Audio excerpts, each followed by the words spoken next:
Hello plant lovers, ఇగోండి ఇది మా ఇంట్లో మునగ చెట్టు. దీన్ని మనం 2 సంవత్సరాలు ఆల్మోస్ట్ పెంచుతున్నాము. సో ఇది ఒక చిన్న 30 లీటర్స్ కుండీ అనుకోండి.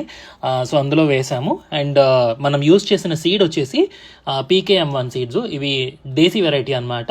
తమిళనాడు యూనివర్సిటీ వాళ్ళు డెవలప్ చేశారు పెరియాకుళంలో. సో అందుకని దీని పేరు PKM అంటే పెరియాకుళం మొరింగా అని అంటారు. ఇందులో 1, 2 అని 2 వెరైటీస్ ఉంటాయి. సో ఇది PKM1 టైప్. సో ఇది మనకి విత్తనం పెట్టిన 5 నుండి 6 నెలల్లో మనకి ప్రొడక్షన్ అనేది స్టార్ట్ అయిపోతుంది అనమాట. PKM2 వచ్చేసి దీనికంటే అప్గ్రేడెడ్ వెర్షన్. అది ఇంకా కొంచెం ఎక్కువ ఫ్లెషీగా ఉంటుంది అనమాట. సో మొన్న యూట్యూబ్లో వీడియో పెట్టినప్పుడు ఎవరో అన్నారు, చేతిలో పట్టుకున్న మునక్కాడలు ఎండిపోయి ఉన్నాయి, ఎక్కడో మార్కెట్లో తెచ్చేసి ఎందుకండి వీడియోల కోసం ఇలా చూపిస్తారు అని. సో మీకు ఇప్పుడు లైవ్ ప్రూఫ్ చూపిస్తున్నాను అనమాట, చెట్టుకున్న కాయలు. సో నేను అలా చూపించాలనుకుంటే ఏ కేజీలో చూపించాలి, ఏదో చేయాలి.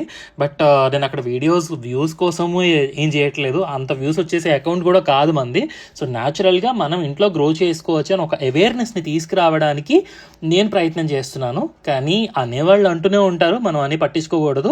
బట్ హవెవర్ నేను మీకు అందరికీ చూపిస్తున్నాను. మన దగ్గర ఈ సీడ్స్ అయితే అవైలబుల్గా ఉన్నాయండి. PKM వెరైటీ వచ్చేసి తమిళనాడు యూనివర్సిటీలోని రీసెర్చ్ స్టేషన్లో డెవలప్ చేసినటువంటి సీడ్ అనమాట. సో ఇది మనం కొంచెం హార్టికల్చర్లోని అలాగే హోమ్ గార్డెనర్స్లో కూడా, కమర్షియల్ పర్పసెస్లో హోమ్ గార్డెనర్స్లో కూడా పెంచుకోదగినటువంటి విత్తనం అనమాట. సో ఎవరికైనా కావాలనుకుంటే సీడ్స్ కోసం మన వెబ్సైట్లోని సెర్చ్ చేయొచ్చు. అండ్ అలాగే మన వాట్సాప్ నెంబర్కి కూడా మీరు మెసేజ్ పెట్టచ్చు అనమాట. మీ అందరూ కూడా చక్కగా ఒక 20 లీటర్స్ కుండీలోని ఈజీగా మనం పెంచుకోదగిన కూరగాయల్లో ఆకులు అండ్ అలాగే కాయలు రెండు కూడా కాల్షియం రిచ్, ఉపయోగపడితే ఖచ్చితంగా ట్రై చేయండి. చక్కగా పెంచుకోండి, హ్యాపీగా హెల్తీగా లైఫ్ని లీడ్ చేయండి. ఓకేనా?